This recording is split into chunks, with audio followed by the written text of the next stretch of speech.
All right, good morning and namaste. My name is Jay Patel and I'm the country head for Indiaspora in Australia. I've had the privilege of hosting MR, Sanjeev and Sri Kumar in Australia over recent months and introducing them to many of the leading lights within our diaspora community, which has led to Indiaspora's establishment in Australia and my appointment. I'd like to acknowledge and thank those that have travelled from Australia to participate in this fabulous forum. To my Aussie and Aussie Indian friends, could I please ask for a quick show of hands? Please make yourselves known.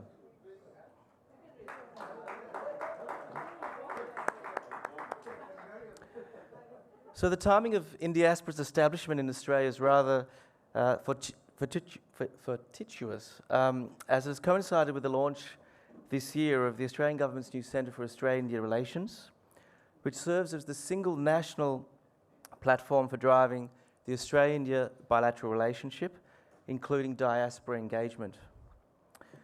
Indiaspora is excited about the Centre's remit and stands committed to supporting its diaspora engagement strategies and initiatives going forward. I'm delighted that my former KPMG partner and now the Centre's inaugural CEO, Mr. Tim Thomas, has been able to join us at this forum.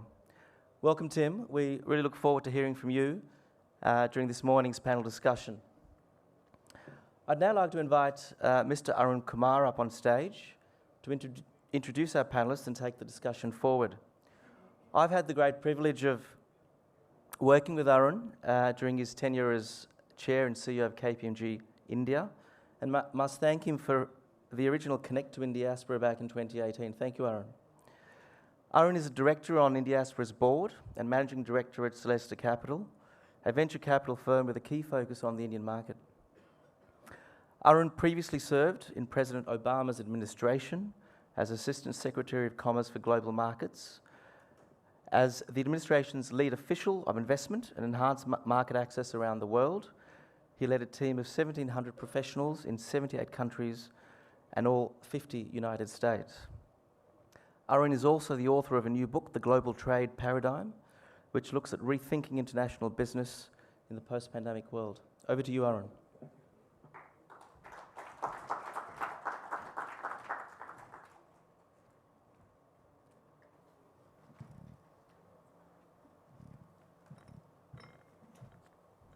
Thank you, Jay. Great to see you here, and welcome to Indiaspora as well, from an organization point of view. So good morning, everybody.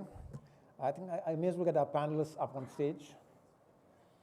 So they have a hard task today because yesterday with Chandrayaan making such a memorable impression, I think our panelists today are trying to have to do a very good job.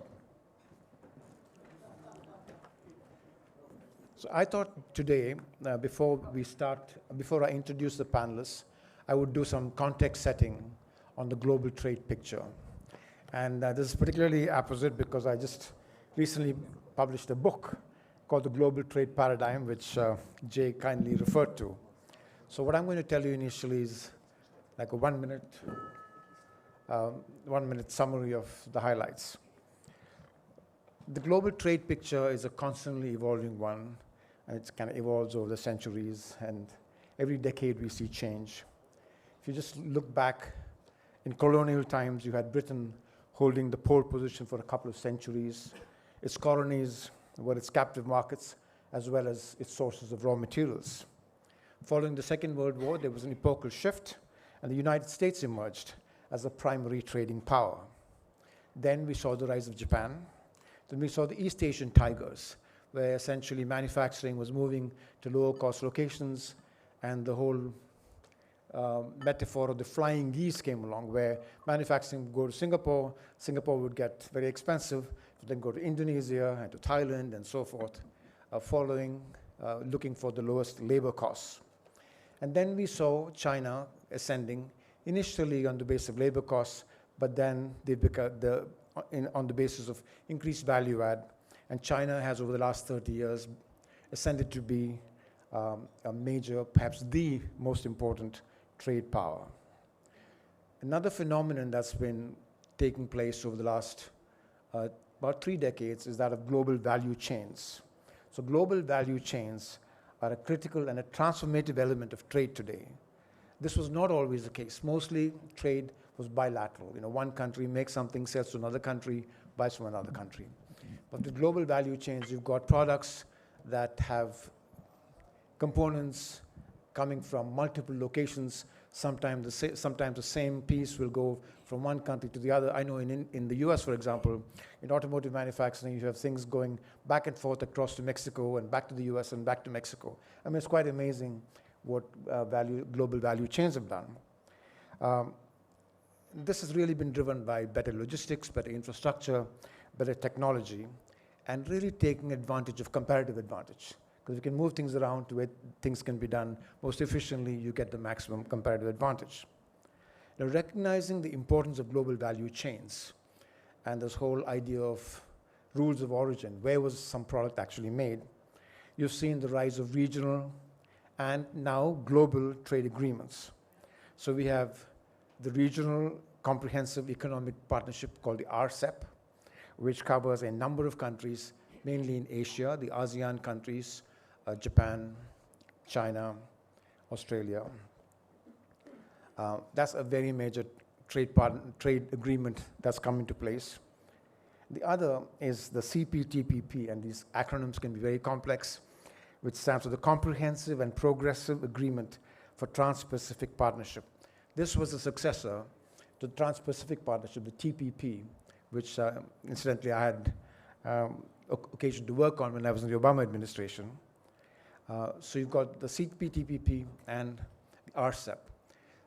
Interestingly, although the CPTPP was originally conceived as a Pacific trade agreement, now you have the UK that has applied to join the CPTPP. So the RCEP was is very much China-led. The CPTPP would have been, the TPP was America-led. The CPTPP is the TPP without America. And then you've got countries that are in both. For example, Australia and Canada, we've got 2 panelists from there. They go to both parties, to the RCEP and to the CPTPP, as well as other countries. Japan, Singapore, Malaysia, New Zealand, and Vietnam are in both the trade configurations. Another phenomenon that we are seeing today is the emergence of the Indo-Pacific. Now, the Indo-Pacific was not a term that was used much until about, say, 2014 or so. Although about 7 years before that, Prime Minister Shinzo Abe of Japan had right here in Delhi proclaimed that that is going to be a major phenomenon, a major area of growth and a major area of cooperation. In fact, the term Indo-Pacific was really built on a quote that Shinzo Abe shared in the Indian Parliament, where he quoted from Dara Shikoh, who was, those who know Indian history, son of Shah Jahan. And Dara Shikoh had talked about the confluence of 2 seas, talking about the Indian Ocean and other oceans. So picking up on that term, the Indo-Pacific kind of started then, and then various events brought it together. The tsunami of 2004 brought countries working together. And then eventually, the 4 countries, namely the US, India, Australia, and Japan, felt that there are many areas where they can cooperate closer together. And that eventually became the Quad. Now, the Quad doesn't yet have a major economic dimension, but in all likelihood, it will have an economic dimension. In fact, one of the entities associated with the Quad is the Quad Investor Network. Carl Mehta is here, who chairs that. He will be the speaker after this. I happen to work with him in that space. But this is an area where the 4 countries are trying to bring in an economic dimension to the Quad, which was otherwise based on strategic cooperation. Now, coming to the context of today's discussion, which is titled From Homelands to Global Markets. Now, moving from homelands, in your home country, to global markets is an essential step in terms of evolution for countries that want to advance their economies. I can tell you in the US, where I was the head of the US Commercial Service and focused on increasing US exports, we would find that most businesses in the US would sell and operate just within their state, most of them, numerically. then some of them would go to the adjoining state. But the moment they found in a market outside the country, they would find their growth really growing by an order of magnitude. It wasn't like a 10% growth, a 20% growth. They'd grow tenfold the moment they found a market somewhere else, for a number of reasons. One is they would get more competitive, and by getting more competitive, they could sell even more within the United States. So essentially, exports are extremely valuable to growth and development. Their profits would be higher. They could pay their employees more. So exports are really important for economic development. Global trade, therefore, is really a force multiplier that can move economies into new orbits. I mentioned the East Asian tigers, Singapore and Malaysia and all those countries that really got propelled up by trade. And the biggest example, of course, is China, which over the last 40 years has raised their living standards, become the major global trading power. Today, China's trade is about 14% of all trade in the world is China. The United States is 8-point-something%. India is like 4%. On the ascendant. If you look at manufacturing, China manufactures. Why do they have so much trade? Because they manufacture a lot and sell a lot. They have something like 28% of global manufacturing. The US has probably about 12% or so. And India is much, much less. So you see the importance of both manufacturing and trade to increasing incomes, increasing prosperity. So that's the context for our panel. Our panel is very well qualified to address this topic of moving from homelands to multiple continents. And in fact, we have people from the panel actually reference multiple continents. And let me introduce each one of them. From North America, we have Goldie Hyder. Goldie is the president and CEO of the Business Council of Canada. He is, which is an organization representing the chief executives and heads of 150 leading Canadian businesses. He was formerly president and CEO of Hill Knowlton Strategies Canada, providing strategic communications counsel to the firm's diverse and extensive client base. And before that, he was director of policy and chief of staff to Joe Clark, former prime minister and former leader of the Federal Progressive Conservative Party. So welcome. Thanks, Goldie.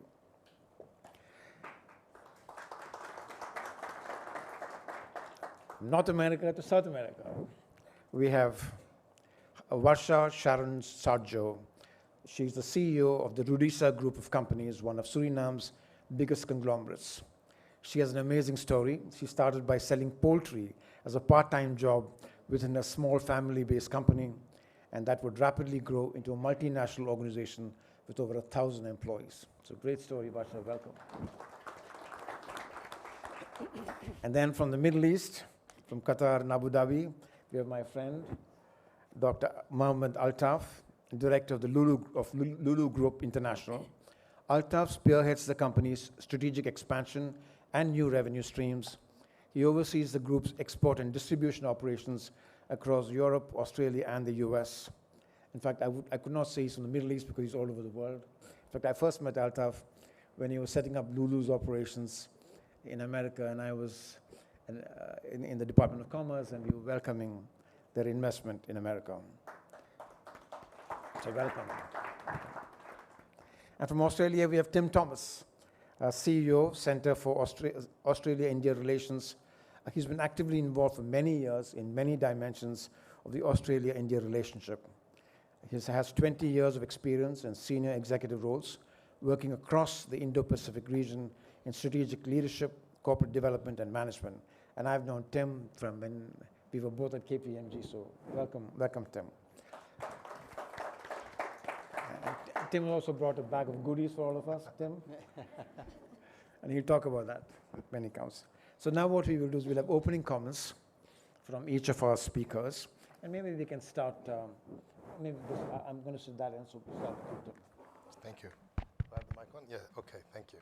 Well, thank you, Arun, and thank you, Jay, for the welcome as well, and to MR and the Indiaspora team for putting on an amazing event. One of the reasons why I'm here, other than my personal connection, is the Centre for Australia-India Relations has so much to learn from Indiaspora. The Indiaspora is a global center of excellence of Indian diaspora engagement. So thank you for allowing CARE, the Center of Australia-India Relations, to learn and to be part of this vibrant forum. So let me just give you a little bit of context on the Australia-India relationship, and then I'll dive into the specifics around the Indian diaspora strategy for Australia.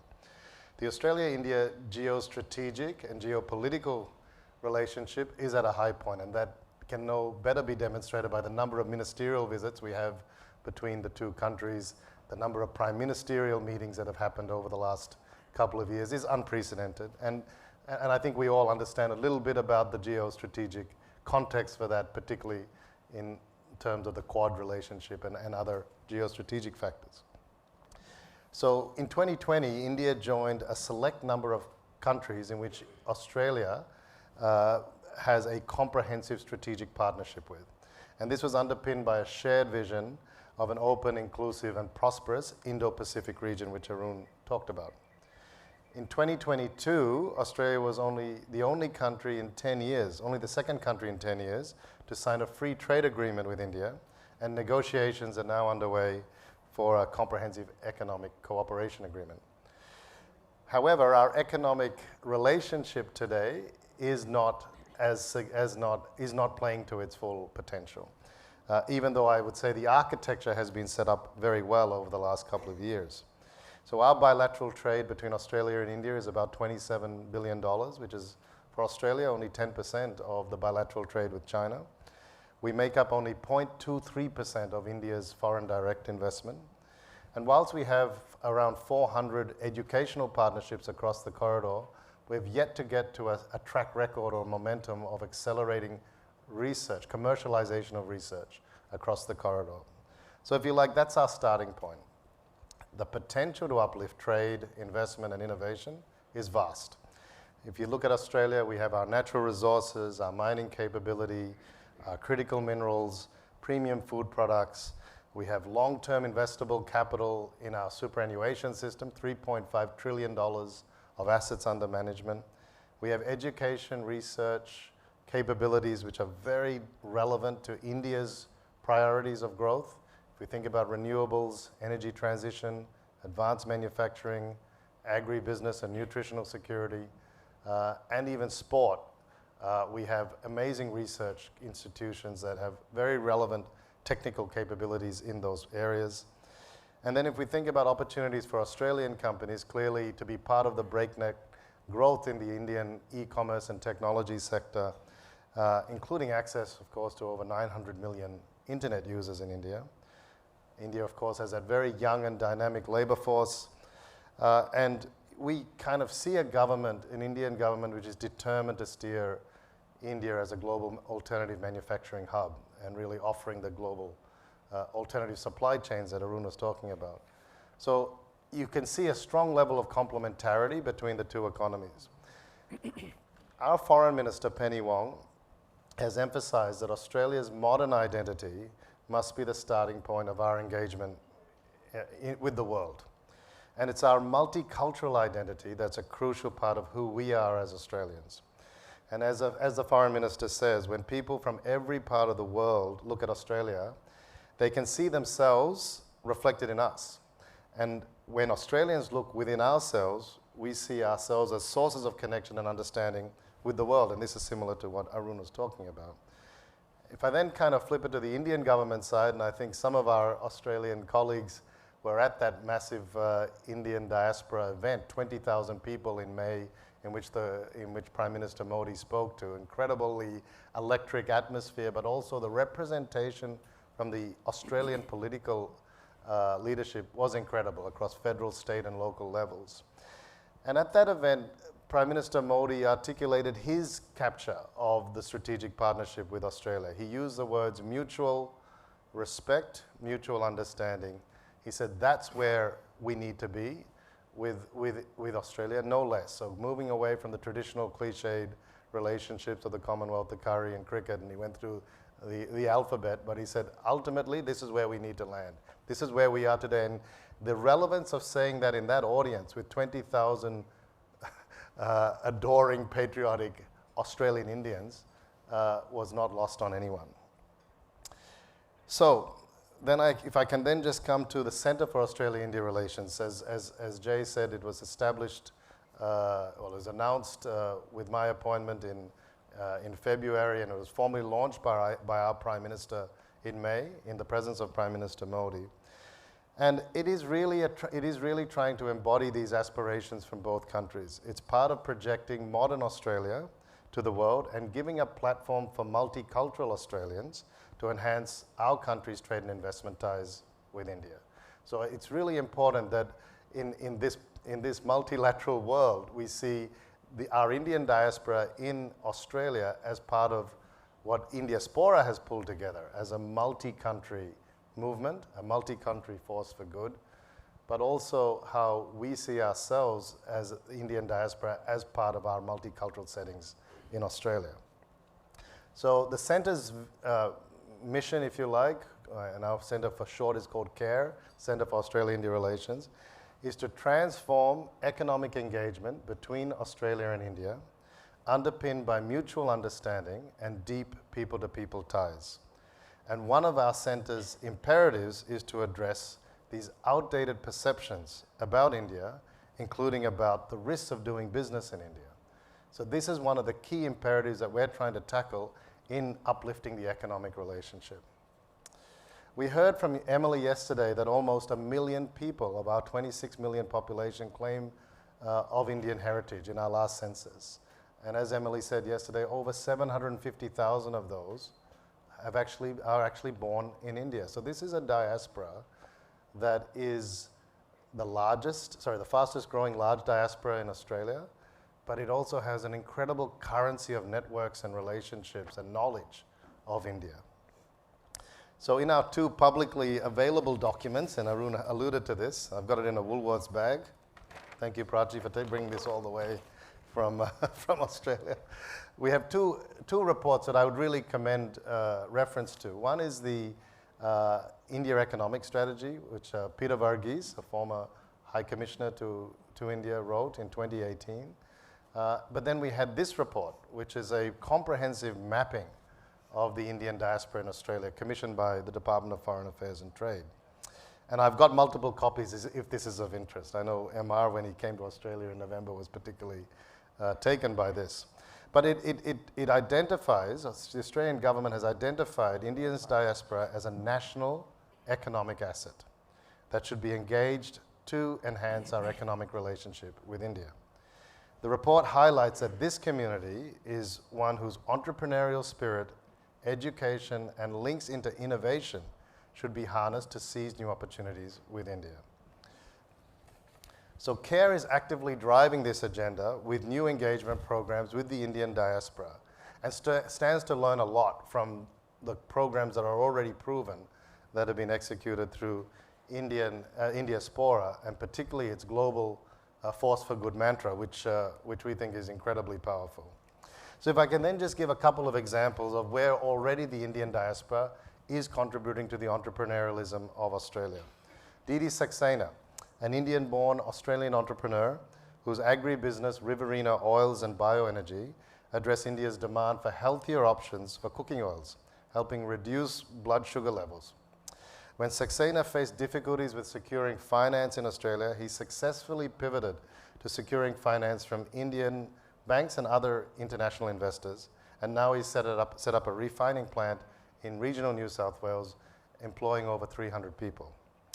Another example is around ANZ Bank. Let me go to the other end of the spectrum, big corporate end of town. ANZ, of course, is one of our big 4 Australian banks, who recently led a very significant visit to India with its board. The inroads of, and it is, by the way, the largest Australian company in India, so 8,000 employees of ANZ in India. And it's now revisiting all of the opportunities in the trade and investment corridor and looking again at its retail presence. Its remarks after its trip has had a really head-turning effect on the other banks, the other big 4 banks in Australia, to refresh their India strategies. Now that work was led by a very senior Indian diaspora executive at ANZ, which gave, I think, a level of confidence with Shane Elliott, the CEO, to really revisit its India plans.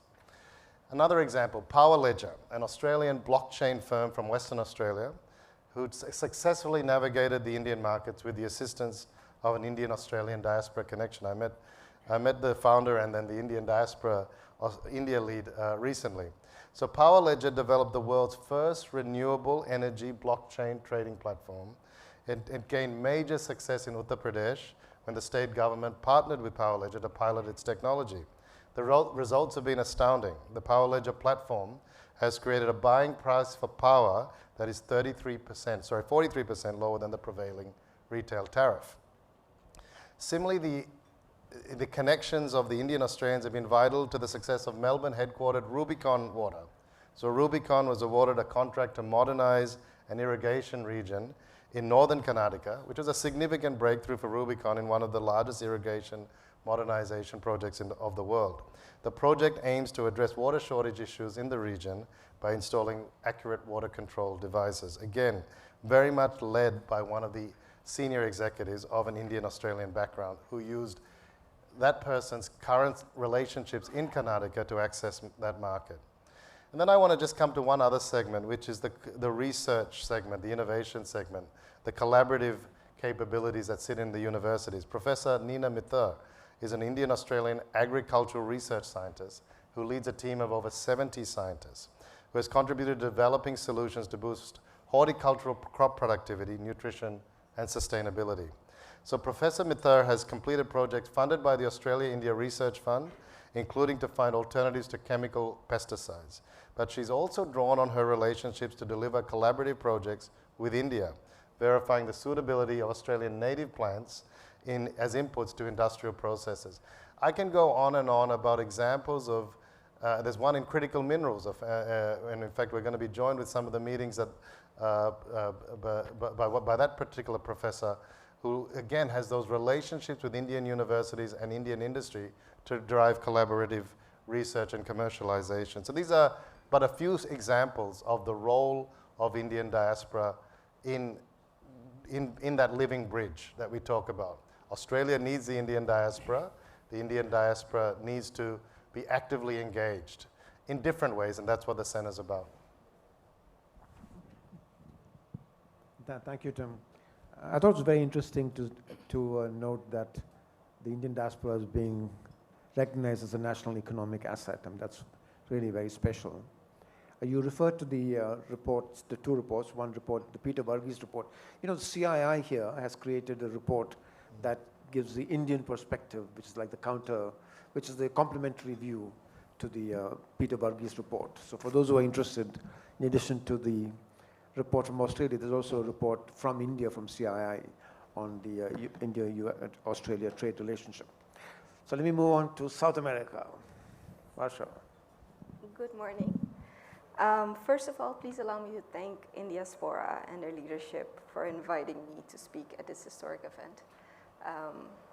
I am immensely honored that I'm allowed to address you all for this discussion. So I'll predominantly focus on trade and investment relations between Suriname, the CARICOM, and Latin America, with India from the private sector perspective.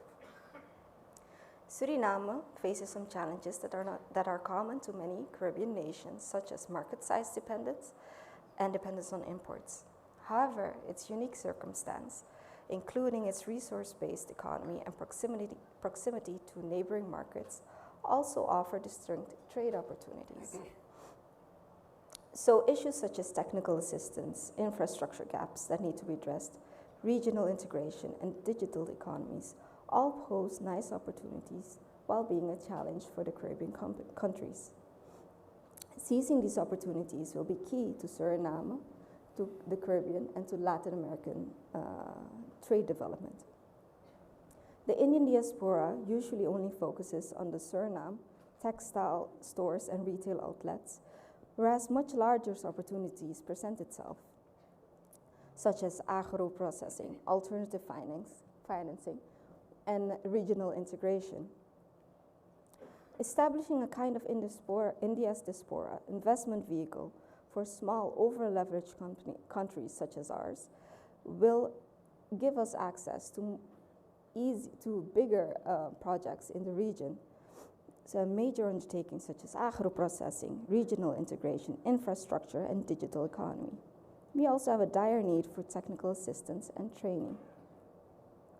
Investment opportunities for Indiaspora companies in the Caribbean region are diverse and can span various sectors.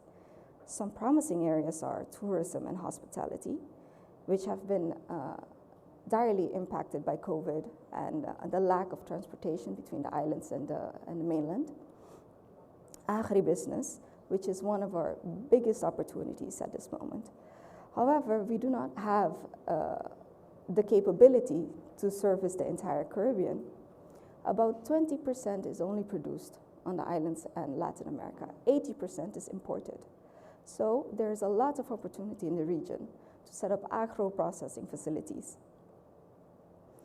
There's also healthcare. There are opportunities in healthcare, education, manufacturing, telecommunications, and there are options for special economic zones. Our company, Rudisa International, has 29 companies in 7 countries with over 1,200 employees. So we have extensive knowledge in how to navigate this part of the world with different legal systems, different languages, and different cultures. I've had the pleasure of witnessing firsthand the impact of Indian diaspora entrepreneurs in the Caribbean and Latin America. I think the main driver behind the successful strategies used by Indian diaspora is our ability to adapt to different cultures, different languages, and different ways of doing business. We do, however, always keep our culture close to the vest, and I think that is one of our strengths. Understanding these markets we are in and knowing our way around these markets is crucial for our success. And a strong network of like-minded entrepreneurs, like this one that I am delighted to talk to today, is crucial to the success. We have had our fair share of luck seekers in the region, and as fast as they came, they've left. And this is usually because it's quite difficult to navigate a region because we speak various languages and have different legal systems. So you have the Dutch legal system, the French legal system, English common law, some American law, even the accounting systems vary widely. So you have US GAAP on one part, you have IFRS on one part, you have Dutch GAAP on one part. So it's difficult for somebody that's not from the region to do business with us. My own president, for instance, is of Indian origins, also the one from Guyana. And they have great relationships now with India. And they're trying to reestablish the lost connection over the years of the 150 years that we've been in this area with India. We recently had a visit from President Murmuru in Suriname, and she made clear that she would love to reestablish connection with Suriname. In general, India and Indian diaspora related trade and investment is critical to the prosperity and sustainable development in all its facets to the country and the Caribbean region. It will certainly fuel social economic growth, diversification of our economy, and gradually fulfill the ambitions of the Caribbean, especially the Surinamese government and the Guyanese government, to become the food basket of the Caribbean and a trade and technology innovation hub for the Caribbean and Latin America. My country is at the eve of an important and an exciting development in the offshore oil and gas sector as part of the Guyana-Surinamese basin. In the upcoming decade, we will have dynamic opportunities in different sectors, for instance, in infrastructure, banking, financial services, high-tech industry, including AI, healthcare facilities, telecommunications, transports, ports, airports, shipping, and hospitality. Internationally, our region is being perceived as the next oil and gas frontier of the world and already is referring to developments comparable to the Middle Eastern countries. However, with such small economies as ours and such small countries as ours, it can easily overheat. So investment and joint ventures from Indian companies is crucial for our development and sustainability. Cognizant on the fact that the influence and power of Indian diaspora are factors to reckon with because it brings to tables terms of contact, education, skills, experience, and cultural affinity and work ethics, it can certainly boost cross-border cooperation. For me, and I know the private sector, we are looking forward to engage in strong strategic business partnership in relevant areas in which India and the Indian diaspora are interested. I'm confident that it will give an enormous boost to cross-border trade and investment in our region and in my country. And my company, Rudisa International, is ready to take up the role in connecting the Indian diaspora to the region. Thank you. Thank you, Varsha.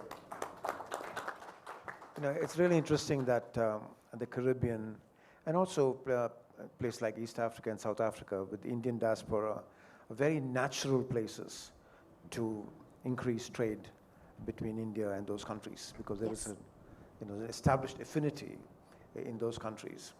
The other interesting thing that from the India point of view is that India has some preferential trade agreements in Latin America, like with Chile and other countries.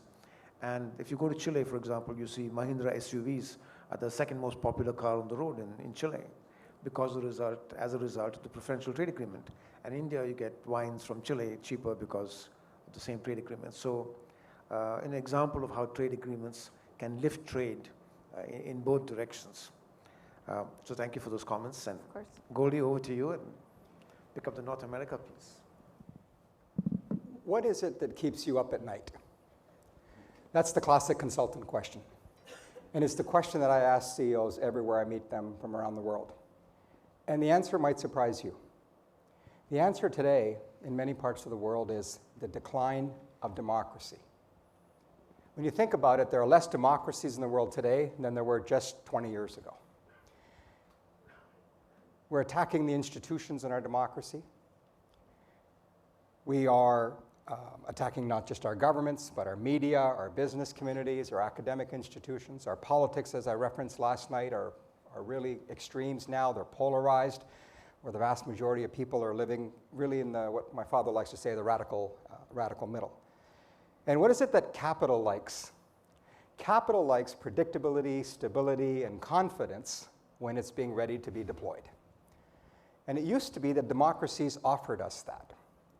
But that's no longer the case. And that's why CEOs are so stressed as they look around the world as to how to deploy capital with some confidence that a regime change or an election will not make black or white, or make black to white after every single election that happens. In your case, almost every weekend, once upon a time. But in America, every 4 years, guaranteed. In Canada, it's subject to the form of our government. And so capital, as you know, is agnostic, or neutral at least, on the issue of ideology and on nationality. It has one anthem, how to make $1 too. And it will go to wherever it can do that. It is like water.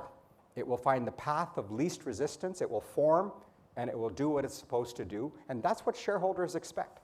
And nobody's going to apologize for that. It just is. This is a fact. And we need to accept that in this environment, you will see in democracies capital freeze and or be selectively deployed and or find a way out of democracies into other forms of government. Not all democracies are the same.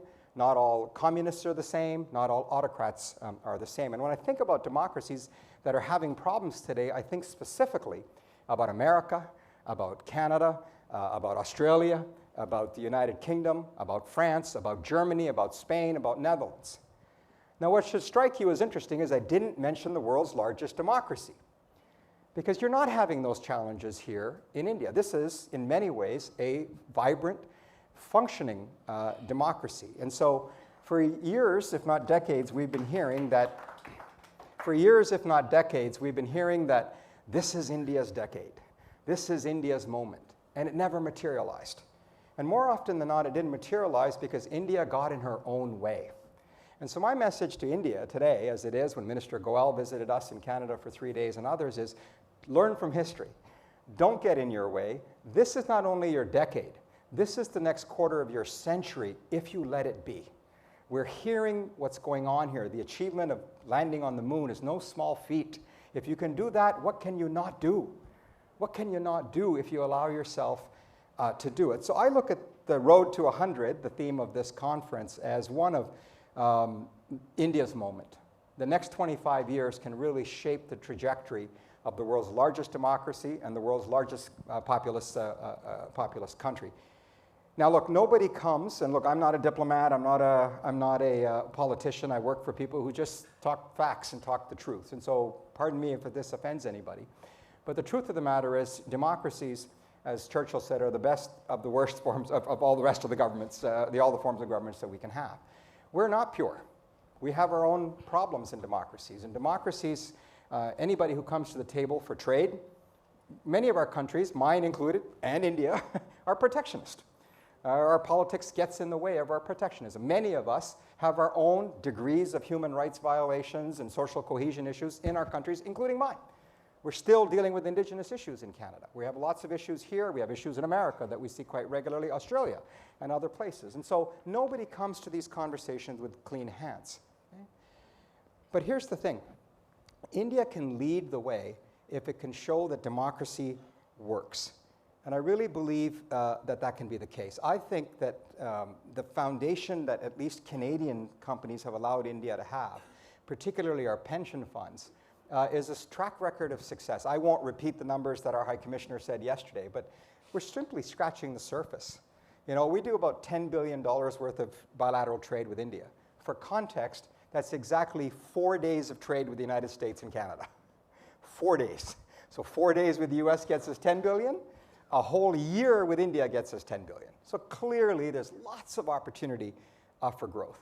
Many of our pension funds who are in Australia and in India are here because they're patient capital, but they believe in the long-term value and the long-term evaluation and the long-term trajectory and the long-term return of a country like India. And it's bearing fruit. Many of members of the Business Council of Canada who are here, I think you mentioned one of your largest is 7,000 or so. The largest Canadian company in India, Brookfield, with no partner from India, exclusively operating as their own brand, Brookfield, has 20,000 employees here in India. And they're just getting started. There's a lot more investments that are going to be coming. Our pension funds are here getting 10, 15, 18% return in the good old days, maybe a little less so these days. Long-term patient. Look at my friend here from Fairfax, airport built by Fairfax, a fellow Hyderabadi like I am, Prem Watsa, in Bangalore here. These are stories on which India can build on success. Australia will have theirs, other regions of the world will have theirs. But in the world of unpredictability and instability, one of the things that India needs to learn, and I say this as an Indian, proud one who loves this country, believes in this country as much as I love Canada, and that is that we are not akin to getting into trade agreements. We're getting there now. India's getting there now, a little more recently, Australia and ASEAN, I believe, and UK and others that are on the mix. We're in negotiations with India for what's called an early progress trading agreement. I call it dating. We're just agreeing to date. It shouldn't take so long to agree to date. We're not getting married. We're not living together. We're just simply agreeing to date, and we need to get on with that. I want to acknowledge the efforts of Minister Goel and our Trade Minister Mary Ng, for really carrying the ball on this, because there are obstacles. There are obstacles to doing these trade deals, including protectionism, including politics, and so forth. Finally, I want to talk a little bit about the diaspora, because I know MR and Sanjeev and others, this is what Indiaspora is all about. The word aspora is in it for a reason. It is about the diaspora. And my message on the diaspora when it comes to economics and when it comes to trade is that it's a double-edged sword.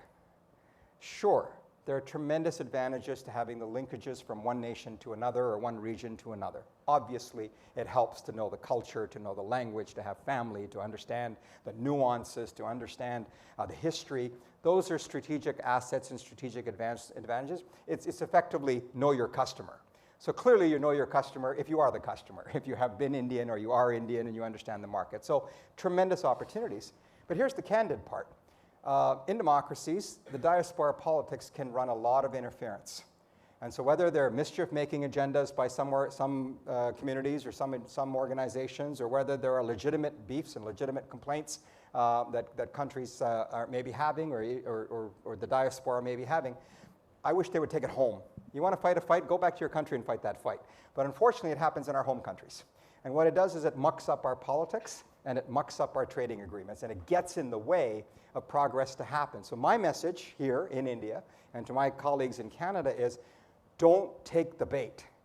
Don't fall prey to those with the agenda to actually disrupt the positive relationships that exist between our people, between our economies, between our societies, and between our countries.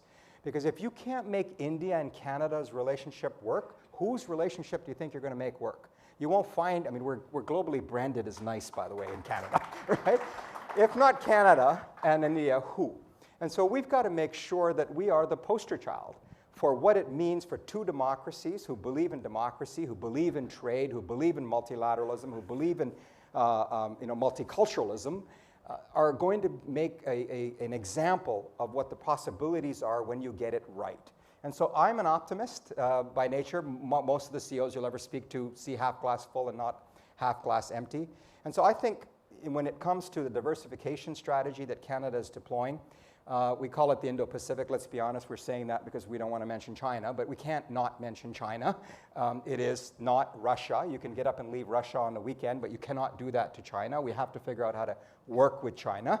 And obviously when China's the influence in the region that it does, the Regional Comprehensive Economic Partnership you referenced is 30% of global trade, 30% of global population, largest trade agreement in the history of man. Okay, so we can't discount what's going on here. But we know this much. Any road or pathway to the Indo-Pacific must go through India. There is no way you can be in the Indo-Pacific and avoid India. So I think this is a moment where India can really take herself literally to the moon and to the next level if it doesn't get in its own way, if it learns from its history, if it opens its doors to trade, is less protectionist, and continues to promote democracy, rule of law, social cohesion. There's no stopping her, and Canada just wants our fair share and our part of it, and I look forward to seeing that happen in my lifetime. Thank you. Great points, Goli. And it's interesting and ironic that India and the US are not in either of these trade agreements. But even so, as you said, the future will have to go through India in many, many ways. Your comments on protectionism was very interesting. Again, it's a paradox that democracies have a hard time with free trade agreements because of the inherent protectionism many groups in countries. So these are things that democracies have to work with. So let me move on to my friend, Mohammed Altaf, Dr. Altaf. Thank you, Arun. Good morning, and I should start by saying thank you to Indiaspora for, it's a great honor and privilege to share this stage with Arun. I remember a few years ago when I went to Washington, D.C., I was just one among the many in the audience, investors from around the world who really listened to him when he was laying down the policies for Obama administration's trade and investment. Thank you. I represent a very unique region, and you're all familiar with GCC because Middle East actually represent MENA region. It's quite unique in terms of its relationship and the profile of the diaspora in our countries. So if you look at majority, there are countries like Qatar and Bahrain and Kuwait, where for every Qatari you have 2 Indians. So we outnumber, we are almost double, without ever making them feel intimidated or overwhelmed with our presence. So that's a kind of gentle presence that Indian diaspora has in the Gulf. And companies like ours are also very different. We had a humble origin in a coastal village in Kerala. Then we went to the Gulf. We are there, all over GCC countries right now. And profile of our people are also very different. 70% of the people working in the Gulf are unskilled, semi-skilled, or maybe skilled.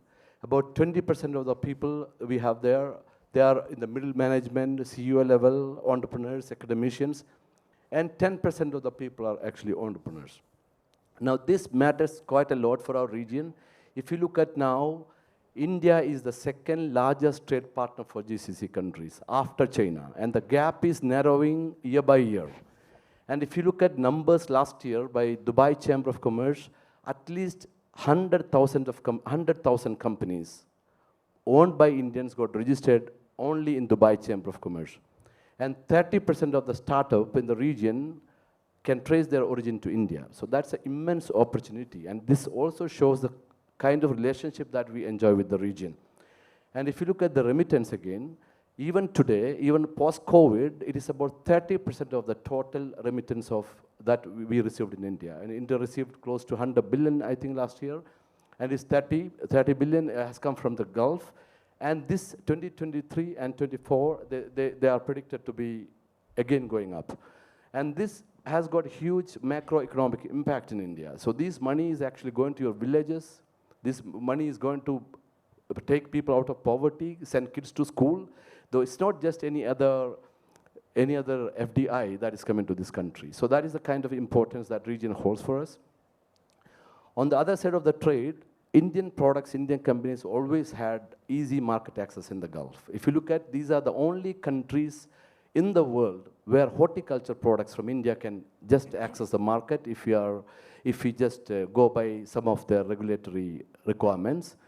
And for GCC, India is one of the key role that we play there in their food security. And for the region, for the India, for the energy security, I think they turn out to be very reliable partners. So that is the kind of relationship that we enjoy. And politically, although these are not democracies in our sense of the term, but we also have a lot of political influence in policy in the Gulf. And fortunately, always the relationships were very good, but politically, Middle East, the Gulf was taken for granted by a lot of our previous governments, maybe because things were very good, we had no crisis or issues there. But in recently, we should give credit to Modi administration that, the relationship got really deepened. We had so many back-to-back agreements, back to travel. I think Prime Minister Modi happened to be in the region at least 5 times in UAE, 3 times in Saudi Arabia, once in Qatar.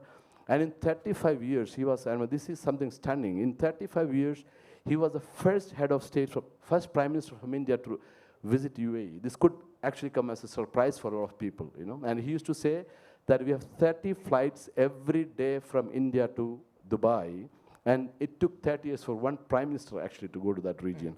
So if you look at now, India, Dubai, I mean, everyone has mentioned relationship and special agreements. But if you look at what UAE has come, and the kind of agreements that we have in place, strategically, Israel, UAE, India corridor, Saudi, India corridor, they're all getting very active. India is now a darling of all the sovereign funds. Yesterday, I think Qatar Investment Authority announced 1 billion into Reliance Retail. Probably this is the largest retail investment, the largest investment they made into a retail company after their investment into Harrods and into Sainsbury's a few years ago. So this is the kind of priority this region has. And one more thing I would like to mention that, a lot of people think that, because of all what is happening in the Gulf in terms of the construction projects and progress, maybe Indian skills are not needed anymore at the level they were required before. But I think, if you look at the strategy that they have, most of these countries are getting automated. They are investing in deep technology. They are partners of the major technology companies around the world. And that is where Indian companies can start their second innings in the Gulf. So I think the future is quite bright for a relationship between these two countries. And, and always the Gulf people, always Arab people used to believe that Indian culture, we were always there. And they believed that, our politically, we were non-intrusive. We never went there to preach to people. We never challenged their social systems, their customs, or their form of governance. As long as our people were safe, secure, and they could work and make a living, we were always happy. And GCC never minded Indian policies. Even when they had very hostile relationship with Iran and with each other, GCC never bothered about India's special relationship they enjoyed with Iran. Today with Russia, North Korea. They don't mind as long as we don't interfere in their policies. And I think the relationship is getting deepened. We had Sheikh Mohammed bin Zayed, when he was a deputy head, Emir, he came to India as the guest of our Republic Day. And our administration really amended the protocol because it is only meant for heads of state, and he was the first one. He was not, he was a de facto head of state at that time, but still. So this is the kind of relationship that these countries enjoy today. I want all the investors come there, and if you come, I'm sure you all went to Dubai, but there are many other cities in Gulf which are equally Indian. Their food, the primary, if you look at the food is Indian, the customs, movies, so we are hugely popular. Indian soft power is actually in action. You know, I learned to speak better Hindi after I went to the Gulf. so that's the thing. Thank you. Great comments, Altaf. In fact, you know, my fund and two of my partners here, Sudhir and Sriram right up there. You know, we believe in this, the value that the Middle East can add to our focus on the US-India corridor. I mean, it's such a natural node in the US-India corridor, and we're very focused on that. The other thing about the Middle East is the alliance that's forming called the I2U2, Israel, India, UAE, and the US. It is an analog to the Quad in the Indo-Pacific. And again, it's a very interesting development. So we are kind of running out of time. So what I'll do is we'll just take maybe 2 or 3 questions, and then we'll just wrap up. Any questions or comments from the audience? Yes, Nishi.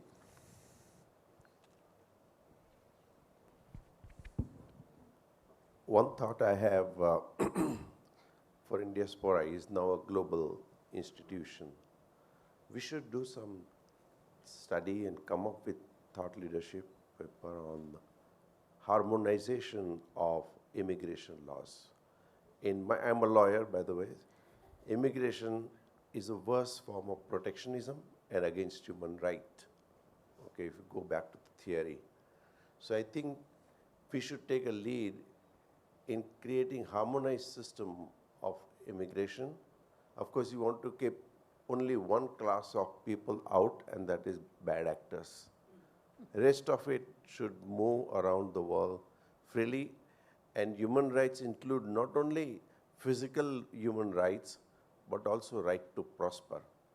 That is the new thinking, and that is what we should be working on. If we can, as a global body, come up with some harmonized way of dealing with immigration, I think it is very, very useful. Today, somebody sitting on an immigration window has all the power, and you're presumed guilty. Fundamentally, how can democracy say that you're presumed guilty? This is completely nonsense, in my view. My respectful submission on that. Sorry for that. Great point. Yeah. Can I just Yes. just pick up? Sure, go ahead. Canada is probably one of the most open countries in the world when it comes to immigration. But I will tell you from a business perspective, what we're looking for is labor mobility. The ease of labor to be able to move from one market to another is going to be critical in a supply chain reorientation that's taking place around the world here. So I couldn't agree with you more, but we also know politics gets in the way of this issue, right? What's the biggest issue that's used to divide people in a country? Immigration. You know, India has been putting mobility on the table in many of its conversations with other governments. The credit of the Indian government, they've not shied away from putting that. Yes. Yeah, Pradeep Mehta, I'm a trade policy expert. Continuing from what Nishit spoke about, we have been arguing for a trade visa so that we don't get confused with immigration, and that is where the problem comes.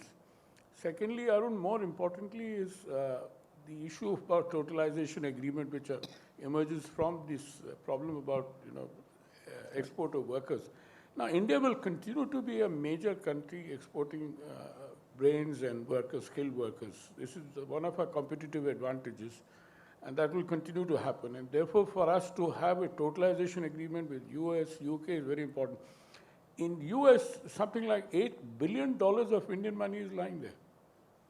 And US refuses to talk about it, saying that, look, our laws cannot change. Of course, your laws can change if there is an agreement to do that. If it is not your money, it is the money belonging to Indian workers, it should be sent back.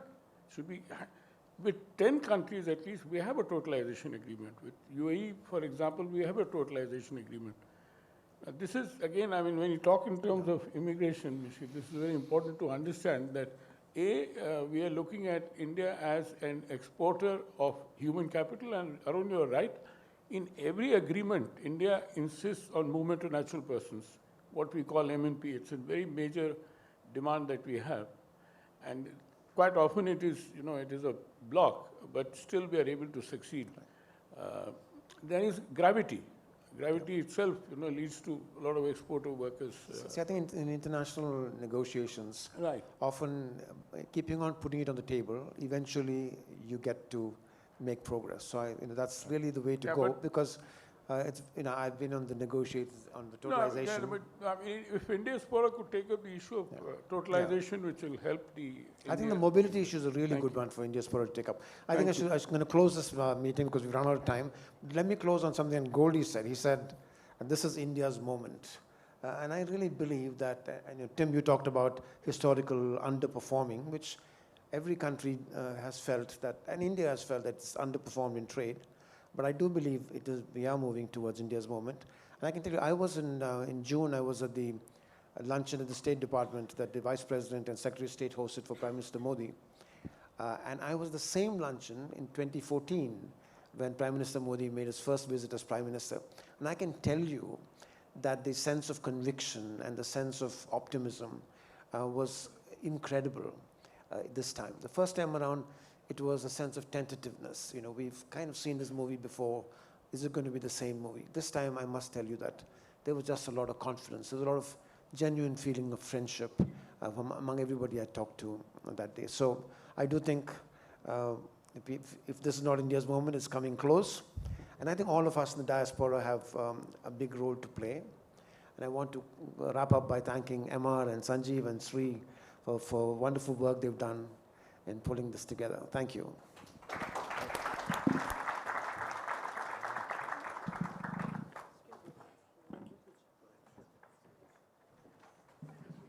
Hi, everyone.